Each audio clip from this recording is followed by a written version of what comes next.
أعوذ بالله من الشيطان الرجيم بسم الله الرحمن الرحيم لعمرك إنهم لفي سكرتهم يعمهون صدق اللہ العظیم۔ آج اللہ تعالیٰ کے بہت سارے ارشادات تلاوت ہوئے، بہت ساری قدرتوں کا بیان ہوا۔ فرمایا دیکھو تو صحیح غور کرو، کیسے گوبر اور خون کے بیچ میں سے تمہیں لذیذ مزیدار دودھ پلایا جاتا ہے۔ کہاں سے بنتا ہے دودھ؟ گوبر اور خون کے بیچ میں سے، اور پھر اس دودھ میں نہ تو گوبر کی اسمیل ہے، نہ خون کا رنگ ہے یا اس کی بو ہے، خوشبودار لذیذ میٹھا دودھ ہے۔ صوفیہ فرماتے ہیں کہ دیکھو جیسے اللہ نے ان دونوں کے بیچ میں سے تمہیں خالص دودھ پلایا نا، نہ وہ بو آئی نہ وہ رنگ آیا، ایسے ہی تم بھی جب اللہ کی عبادت کرو نا تو وہ خالص اس کے لیے ہو کے کرو، خالص اس کے لیے۔ اس میں نہ ریا کی بو ہو، نہ شرک کی آمیزش ہو، نہ اس کی نافرمانی کا رنگ ہو، خالص اس کے لیے عبادت کرو۔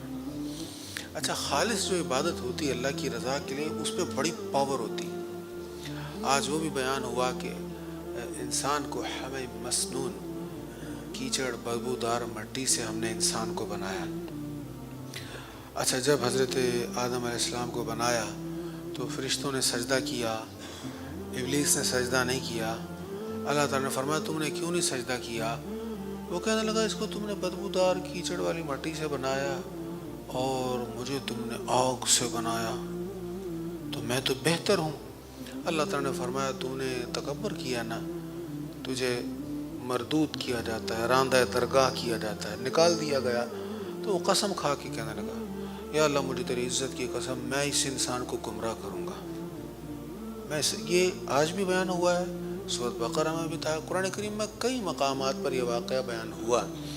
تو شیطان نے کہا میں اس کو گمراہ کروں گا، میں اس کے دائیں سے بھی آؤں گا، بائیں سے بھی آؤں گا، آگے سے بھی آؤں گا، پیچھے سے بھی آؤں گا۔ آج کے دور میں نا ان چیزوں کو بڑا سمجھ آتا ہے۔ جب آپ کے سامنے سکرینیں لگی ہوں، آپ کے ہاتھ میں گیجٹ ہو، ہر طرف سے گھیرا ڈالا جا رہا ہو نا، تو پھر یہ چیزیں سمجھ میں آتی ہیں۔ بازار جائیں، نگاہ اٹھائیں تو شیطان، نگاہ پھیریں تو شیطان، ہر طرف سے۔ تو فرمایا میں نے دائیں بائیں آگے پیچھے ہر طرف سے میں نے گمراہ کروں گا، اور میں یہ دنیا کو خوش نما بڑا خوبصورت بنا کے دکھاؤں گا، انہیں بڑا خوش نما بنا کے دکھاؤں گا۔ یہ دیکھیں شیطان کا دھوکہ ہے کہ وہ غلیظ ترین مشروب جس کو ام الخبائث کہا گیا، اس کو آپ دیکھیں تو حسین ترین بوتلوں میں بند کیا ہے، خوبصورت عالی شان باروب بوتل بنائی ہے۔ اندر کیا ہے؟ وہ نجاست ہے، وہ غلاظت ہے، جس کا ایک ایک قطرہ ناپاک ہے۔ نہ صرف ناپاک ہے بلکہ ناپاک کرنے والا، لیکن اس کو خوبصورت بنایا۔ وہ شے جس کا نام سن کر لوگ سمجھتے تھے پتہ نہیں میری زبان گندی ہو گئی، میں نے اس چیز کا نام لیا، آج وہ اسٹیٹس سمبل بن گیا، اور لوگ فخر سے کہتے ہیں جی ہم نے منگنی پر اس کا اہتمام کیا تھا، ہم نے مہندی کی رات اس کا اہتمام کیا۔ تو یہ وہی شیطان نے جو کہا تھا نا کہ میں انہیں ہر طرف سے گمراہ کروں گا اور گندی چیزیں بری چیزیں انہیں خوبصورت بنا کے پیش کروں گا، مزین کر کے رکھوں گا۔ جس کو کبھی ہمارے بزرگ کنجر کہا کرتے تھے، آج ان کو کنجر کو کہتا ہے، آج عزت والے القاب ہیں، میڈیا پر ان کے لیے تعریفی جملے ہیں۔ یہ سب اسی چیز کی عکاسی ہو رہی۔ تو شیطان نے جب سب یہ کہا، اب اخلاص کی پاور دیکھیں۔ شیطان نے خود کہا الا عبادک منہم المخلصین، میں تیرے بندوں کو گمراہ کروں گا، لیکن جو تیرے مخلص بندے ہیں نا ان کو نہیں کروں گا۔ یہ نہیں کہ کروں گا نہیں، کر نہیں پاؤں گا۔ جس کے اندر اخلاص کی طاقت ہو، شیطان کا بس اس پر نہیں چلتا۔ یہ اولیاء اعظام میں کون سی پاور تھی؟ وہ اخلاص کی طاقت تھی۔ معصوم نہیں تھے، لیکن اللہ نے محفوظ کیا طاقت اخلاص کی وجہ سے۔ معصوم تو فرشتے ہیں نا، انبیاء معصوم ہیں، لیکن اولیاء کرام کو اللہ نے خطاؤں سے گناہوں سے محفوظ کیوں کیا؟ اخلاص کی طاقت تھی۔ اللہ تعالیٰ میں اخلاص نصیب فرمائے۔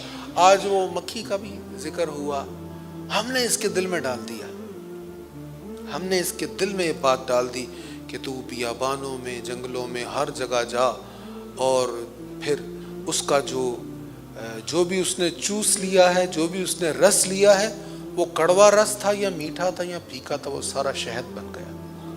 مولا روم نے بڑی خوب بات کہی ہے۔ وہ کہتے کسی نے مکھی سے پوچھا، اے مکھی، تو کڑوے، بد مزہ، بے ذائقہ بھی چیزوں کے رس کو چوستی ہے، یہ سارا میٹھا کیسے بنتا ہے؟ وہ مکھی کہتے ہیں کہ جب میں یہ سب جوس اکٹھا کرتی ہوں نا، تو میں حضور کی ذات پہ درود و سلام پڑھتی ہوں۔ مولا روم نے لکھا ہے، وہ کہتے ہیں جب میں درود و سلام پڑھتی ہوں، درود شریف کی برکت سے سارا میٹھا بن جاتا ہے۔ پھر مولانا وہ اس پر تبصرہ کرتے ہیں، کہتے دیکھو نا، درود شریف کی برکت سے کڑوی چیزیں جب میٹھی ہو جاتی ہیں تو تیرے ناتمام سجدے بھی پورے ہو جائیں گے، تیری عبادت میں جو کمی رہ گئی ہے وہ بھی درود شریف کی برکت سے پوری ہو جائے گی۔ اللہ تعالیٰ ہمیں توفیق دے۔ اچھا، جو میں نے آیت کا ایک حصہ پڑھا وہ بڑی مزے کی بات ہے۔ اللہ فرماتا لعمرک، مجھے تیری جان کی قسم۔ اللہ تعالیٰ حضور سے فرما رہا ہے، اے میرے حبیب، مجھے تیری جان کی قسم، تیری عمر کی قسم، تیری زندگی کی قسم۔ مفسرین فرماتے ہیں کہ پوری کائنات میں صرف حضور کی ذات ہے جن کو اللہ نے یہ شان دی ہے کہ حضور کی جان کی قسم اللہ نے فرمائی۔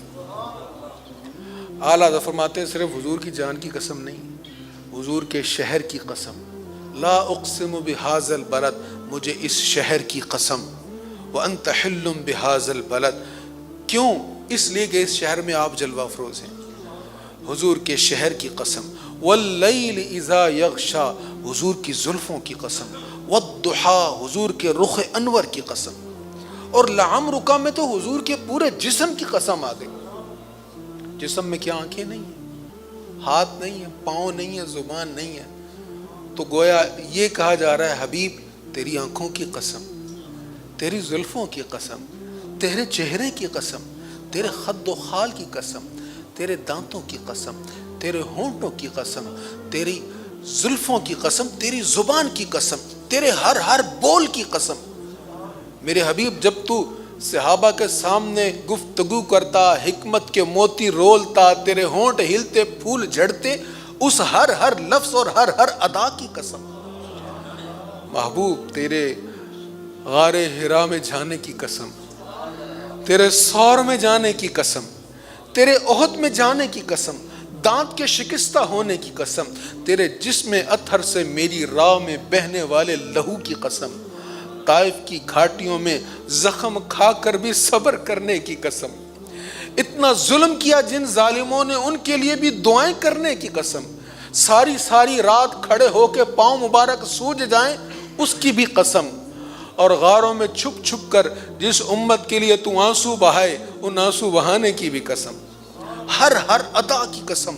رب العالمین ارشاد فرما رہا ہے، بتاؤ کیا کسی محب نے اپنے محبوب سے ایسی محبت کی ہے؟ اللہ اکبر۔ اس صورت نو میں جان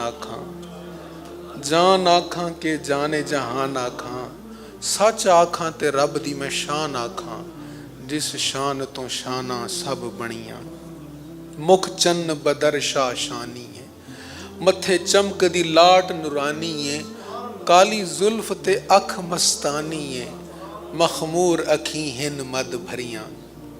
اے صورت انشاءاللہ پیش نظر رب وقت نزا تے روز حشر۔ یہ میرے شاہ صاحب نے بڑی پیاری بات کی، کہتے کاش جب اتنا حسن و جمال ہے، کاش جب جسم سے جان نکلے سامنے رخ والضحیٰ آ جائے، حضور کا جلوہ نگاہوں کے سامنے آ جائے۔ اگر یوسف علیہ السلام کو دیکھ کر ہاتھ کٹنے کی درد نہیں ہوئی تو حضور کو دیکھ کر جان نکلنے کی بھی درد نہیں ہوگی۔ یہ صورت انشاءاللہ پیش نظر رب وقت نزا تے روز حشر، وچ قبر تے پل تھیں جد ہو سی گزر، سب کھوٹیاں تھی سن تد کھریاں، سبحان اللہ ما اجمل کا واہ اللہ کی شان، کیا جمال ہے آپ کا، ما احسن کا کیا حسن ہے آپ کا، ما اکمل کا کیا تکمیل حسن ہے، کیا تکمیل ہے ہر حسن کی، ہر وصف کی، ہر خوبی کی. سبحان اللہ. ما اجمل کا، ما احسن کا، ما اکمل کا. کتھے مہر علی، کتھے تیری ثنا، کتھے مہر علی. جو جنہیں دیدار مصطفیٰ ہوا ہوتا ہے نا، وہ ساری شان بیان کر کے بھی کہتے ہیں کہاں میں، کہاں حضور کی تعریف و توصیف. کتھے مہر علی، کتھے تیری ثنا، گستاخ اکھیں کتھے جا لڑیاں. اللہ تعالی ہمیں حضور کی شان بیان کرنے کی توفیق نصیب فرمائے.